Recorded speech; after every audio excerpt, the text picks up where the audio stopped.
Alright, welcome to another Zbrush tutorial, and this time how to measure and scale in Zbrush, and also how to export these things out as well, just to check your proportions. So let's get into it.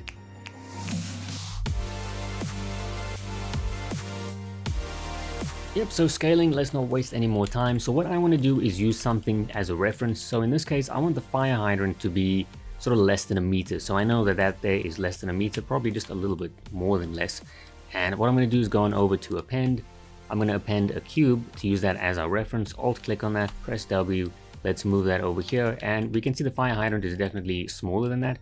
But I want the fire hydrant to be more than that, or less than that rather. So I'm going to scale this up just a little bit more, and yeah, I think that's good enough. So this cube will represent a meter, and the fire hydrant will be less than that. And I think, yeah, that's about good. That's about 85 centimeters maybe, from what I'm guessing.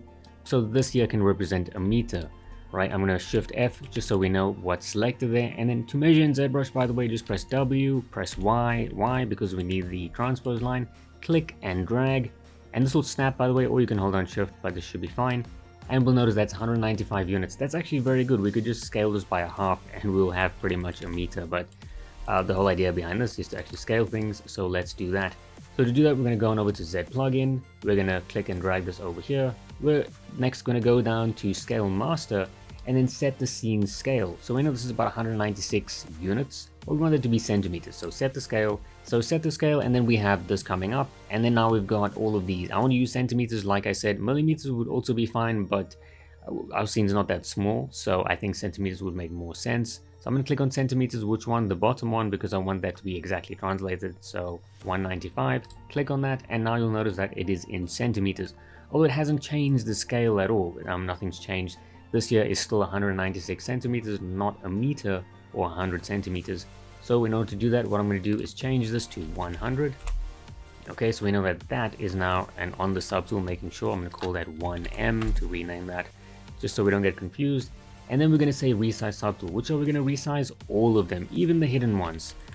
What it won't resize is this one here because there's hidden geometry, so I'm going to control shift click. Make sure you don't do this. In general, it's bad practice to do that anyway with 3D programs. So I'm going to alt click on this again just to make sure that that is our base to work from. I'm going to say resize subtool. This will now resize everything from the top of the folders all the way to the bottom. So the last one to get resized will be the meter. Everything will get sized in half because remember 196, so this needs to be half of that. And it'll just work its way down. Alright, so that worked for everything, and just to show you, alright, it also worked for the sky over here, which was unhidden, or which was hidden, now it's unhidden. And there we go. How do we know that this actually worked? We can press W, and then we don't have to press Y because it's already there. We can click and drag, and now we've got 99.999. That's as accurate as you're going to get in ZBrush, let's be honest.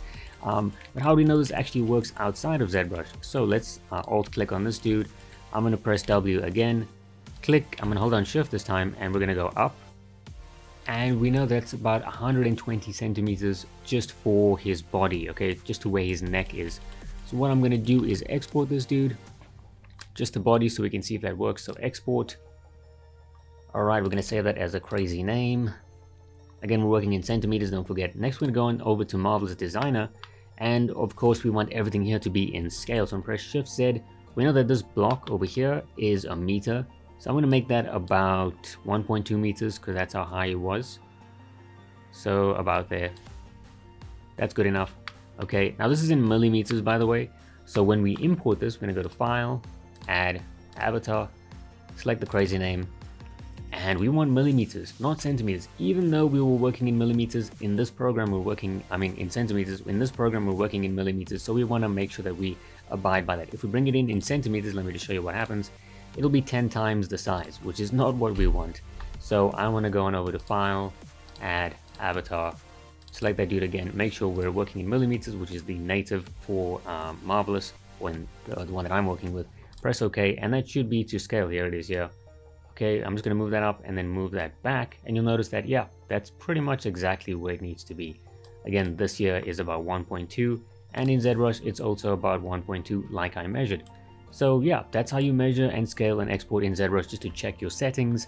Of course, if you bring things in and you realize it's too big, it's probably because you're using the wrong scaling. So you just need to scale it down by 10 in the program, which you can do with most programs. But yeah, now you know that everything needs to scale, and it's very important, like I said with Marvelous, because you're clothing people, you need to make sure the clothing actually is in real world scale. Yeah, so that's it for this one. Like it if you liked it, dislike it if you didn't. Let me know what you guys thought in the comments section. Check out my website, my blog, my Discord, all of that stuff. I've got many things for you guys to check out. And yeah, I will catch you in the next one.